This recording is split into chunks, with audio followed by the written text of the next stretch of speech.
अस्सलामुअलैकुम नाज़रीन, JN news HD के साथ मैं हूं नाइला भट्टी। नजर डालते हैं आज की अहम खबरों पर। खबर शामिल करते हैं सजावल से। हमारे नुमाइंदे जहांगीर खान की रिपोर्ट के मुताबिक IG सिंध रिफत मुख्तार राजा और DIG हैदराबाद की हिदायत पर SSP सजावल शहला कुरैशी का अहम इक़दाम। शादी ब्याह की तकरीबात में हवाई फायरिंग करने वालों के खिलाफ कानूनी कार्रवाई का आगाज़ कर दिया गया।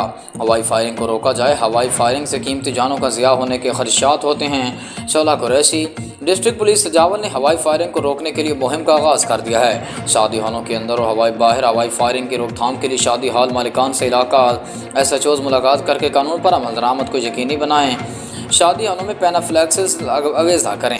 हवाई फायरिंग की रोकथाम के लिए ज़िला सजावल की मसाजिदों में ऐलानात करा जाएँ। SSP सजावल ने कहा, हवाई फायरिंग से निकलने वाली अंधी गोली किसी बुजुर्ग, बच्चे या शहरी को अपनी लपेट में ले सकती है। हवाई फायरिंग एक गैर फितरी अमल और कानूनी जुर्म है जिसकी सज़ा 3 माह से 3 साल कैद है।